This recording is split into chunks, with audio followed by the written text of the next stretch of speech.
مصر پر پہلے 2 دفعہ باہر کے ملکوں سے وحشی لوگوں نے حملے کیے اور اپنی حکومتیں قائم کی، مگر مصر تمدن و تہذیب کا مالک تھا، اس لیے دونوں حملہ آور بادشاہ اور ان کے خاندان مصری رنگ میں رنگ گئے۔ بلکہ یہ کہنا چاہیے کہ مصری بن گئے اور ان کے بعد مصر پھر سے آزاد ہو گیا اور مدتوں اس کے اپنے فرعون بادشاہی کرتے رہے۔ لیکن حضرت عیسیٰ کے پیدا ہونے سے 1800 برس پہلے مصر پر ایک وحشی قوم ٹوٹ پڑی۔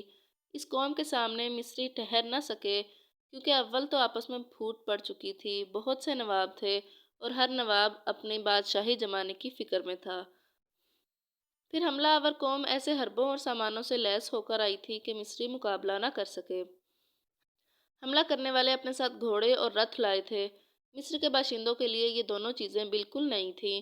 مصری اب تک نہ گھوڑوں سے کام لینا جانتے تھے اور نہ رتھوں سے، پھر دشمن سے لڑتے کیوں کر؟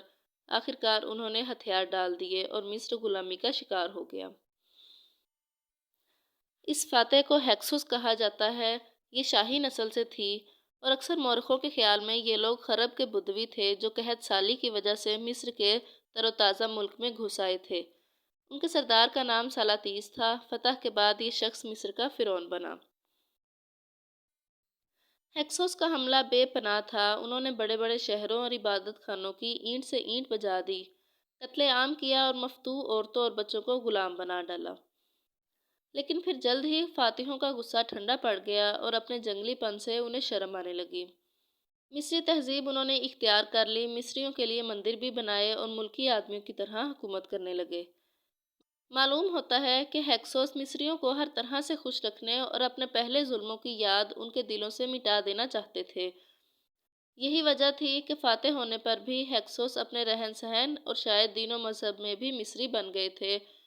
مصر کی پرانی راجدھانی ممفیس، جسے وہ پہلے ڈھا چکے تھے، انہوں نے اپنے پائے تخت میں دوبارہ بنا لیا تھا۔ انہوں نے کئی مصری نوابوں کو اپنے اپنے علاقوں میں حکومت کرنے کا حق بھی دے دیا تھا۔ یہ مصری نواب فاتحوں کو خراج یاد کرتے تھے۔ ناظرین، پرانے زمانے کا مصر تمدن و تہذیب میں تو بہت آگے بڑھا ہوا تھا، مگر مذہب دور معنیات میں بہت پیچھے تھا۔ مصریوں کے پاس نہ کوئی مذہبی کتاب تھی اور نہ لکھی ہوئی دینی شریعت تھی۔ فرعون اور مندروں کے مہنت جو کچھ کہتے تھے اسی کو دینی اور شریعتی حکم سمجھا جاتا تھا۔ جب تک فرعون میں زور رہا، مصری انہی کو زمین پر دیوتا کا مظہر یا اوتار مانتے رہے۔ فرعون امن دیوتا کا براہ راست سگا بیٹا سمجھا جاتا تھا، اس کی پوجا ہوتی تھی جیتے جی بھی اور مرنے کے بعد بھی۔ فرعون کی اطاعت کرنا اور ہر ممکن طریقے سے اس کی خوشنودی حاصل کرنا اسی طرح فرض خیال کیا جاتا تھا جس طرح توحید کے ماننے والوں کے ہاں اللہ کی عبادت اور خوشنودی حاصل کرنا فرض سمجھا جاتا ہے۔ مصری بت پرست تھے، بہت سے دیوتا پوجتے تھے، ہر شہر بلکہ ہر گاؤں کا الگ دیوتا تھا اور وہاں صرف اسی کی پوجا ہوتی تھی۔ وہی آبادی کا بچانے والا مانا جاتا تھا۔ جب کوئی آدمی اپنے گاؤں یا شہر سے چلا جاتا تھا تو اپنے دیوتا کو بھی چھوڑ جاتا تھا اور نئی جگہ کے دیوتا کی پوجا کرنے لگتا تھا، کیونکہ سمجھا جاتا تھا کہ اب دوسرے دیوتا کی عملداری میں آ گیا ہے اور یہی دیوتا کام آ سکتا ہے۔ ناظرین، مصریوں کا یہ عقیدہ بھی تھا کہ بہت سے دیوتا اپنے پوجنے والوں کے سامنے اپنی اصلی صورت میں بھی آ جاتے ہیں۔ چنانچہ وہ کہتے تھے، شمالی مصر کے شہر دیدو کا دیوتا شہتیر کی صورت ظاہر ہوتا ہے۔ اکثر دیوتا کیڑے مکوڑوں اور جانوروں کی شکل کے مانے جاتے تھے، جیسے فتح کی صورت بچھڑے کی تھی، امن کی صورت مینڈھے کی، سبق کی صورت مگرمچھ کی، راکی اور بس کی صورت سپاہی کی، بستید کی صورت بلی کی، انوپیس کی صورت کتے کی، اپیس کی صورت بیل کی، لخوت کی صورت بندر کی، توریس کی صورت سور کی اور ازوریس کی صورت خرگوش کی بناتے تھے۔ مصری یہ بھی مانتے تھے کہ ان کے دیوتا شادی بیاہ کرتے ہیں، اولاد رکھتے ہیں اور آدمیوں کی طرح مر بھی جاتے ہیں، مگر اپنی نسل دنیا میں باقی رکھتے ہیں۔ ناظرین، مصریوں کا یہ عقیدہ بھی تھا کہ دیوتا ان کی طرف سے لڑتے ہیں۔ یہی وجہ ہے کہ جس جگہ کے مصری زیادہ لڑائیاں جیت لیتے تھے، وہاں کا دیوتا زیادہ مشہور ہو جاتا تھا۔ تھیبس شہر کے شاہی خاندان نے مصر کو دوبارہ آزادی دلائی تھی اور بہت بڑی سلطنت کھڑی کر دی تھی، اس لیے تھیبس کا دیوتا امن سب سے بڑا دیوتا مان لیا گیا تھا، کیونکہ اس دیوتا جیسی فتوحات کسی اور دیوتا کو نصیب نہ ہو سکی تھیں۔ پھر امن فرعون کا خاص دیوتا بھی تھا اور سگا باپ بھی تھا، اس لیے مصر میں سب سے اونچا نام اسی کا ہو گیا اور ہر جگہ اس کو پوجا جانے لگا، اگرچہ مقامی دیوتا بھی اپنی اپنی گدی پر بیٹھے رہے۔ امن کے عروج اور بڑائی کا اندازہ اس کے مندر کی آمدنی سے کیا جا سکتا ہے۔ راسس چہارم کے زمانے میں تمام بڑے بڑے مصری دیوتاؤں کے مندر 169 گاؤں کے مالک تھے، جن میں سے 9 شام اور ایتھوپیا میں تھے۔ تقریباً 1,13,433 مرد عورت ان کی غلامی میں تھے۔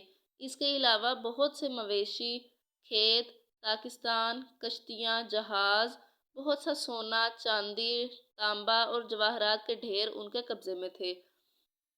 سینکڑوں گودام بھی ان کے اپنے تھے، جن میں محنتوں اور پجاریوں کے لیے اناج، تیل، شراب، شہد، سکھایا ہوا گوشت بھرا رہتا تھا۔ اس کے علاوہ بہت سی زندہ بطخیں انہوں نے پال رکھی تھیں اور نمک بھری مچھلیاں ہمیشہ ان کے قبضے میں رہتی تھیں۔ ان سب چیزوں کی تعداد لاکھوں میں تھی۔ ان سب میں امن کا حصہ 3/4 سے بھی زیادہ تھا۔ شام اور حبش کے سب گاؤں بالکل امن ہی کے تھے، کوئی ان میں اس کا شریک نہ تھا۔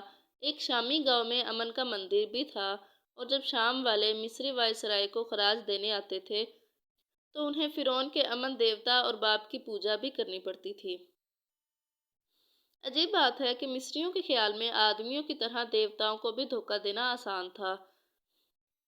اس سے صاف ظاہر ہوتا ہے کہ جو قوم خود اپنے معبودوں کو ایسا سمجھتی ہو، اس کا چلن بہت اونچا نہیں ہو سکتا۔